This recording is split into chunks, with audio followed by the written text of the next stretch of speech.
আজকে এসেছি ডমিনেন্ট রোডে হালাল চাইনিজ খেতে। তো পেসো কি কামি আর গরিবি যতই থাকুক না কেন, বাইরে গিয়ে তো খাবার খাবই।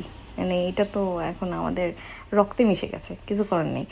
তো ফার্স্টে আমরা অর্ডার করেছি ল্যাম্ব বার্গার, যেটা আমি একদমই খাই না। ওটাতে চর্বি স্মেলটা আমি একদমই নিতে পারি না। আমার হাজব্যান্ডের খুব পছন্দ, তো দ্যাটস ফর হিম। অ্যান্ড সাথে ল্যাম্ব স্কিওয়ার্স, এই ল্যাম্ব স্কিওয়ার্সগুলো আমি খেতে পারি। আই লাভ দ্যাম বিকজ চর্বির কোনো গন্ধ থাকে না। চারকোলের ফ্লেভারটা রিয়েলি গুড, প্লাস ওদের স্পাইস মিক্সটা অ্যাকচুয়ালি ভেরি আমি রেকমেন্ড করবো, please try this. And of course আমার গো টু হচ্ছে ডাম্পলিং। আমি ডাম্পলিংয়ের সাথে ব্ল্যাক ভিনেগারটা প্রেফার করি। আর আমি অর্ডার করেছিলাম chicken dumpling in spicy sauce, which was not spicy to my test. So আমি ওদের চিলি অয়েলটা আরও অ্যাড করে নিয়েছি।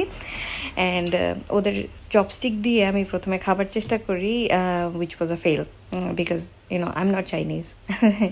তারপরে আমি যেটা করলাম সেটা হচ্ছে ওদের ওখানে স্যুপ স্পুন ছিল, আমি সেটা দিয়ে খাওয়ার ট্রাই করেছি। See I am not Chinese, so I should get away with it, না? চিকেন ডাম্পলিংটা অ্যাকচুয়ালি জুসি ছিল, এটা বলতে ভুলে গেছি। নিউজিল্যান্ডে এসে আমি আরেকটা নতুন জিনিস যেটা শিখেছি সেটা হচ্ছে খাবার পরে কাটলারি অ্যান্ড বোলস, প্লেট সব কিছু স্ট্যাক করে রেখে দিলে যারা সার্ভ করে তাদের ক্লিন করতে খুবই সুবিধা হয়।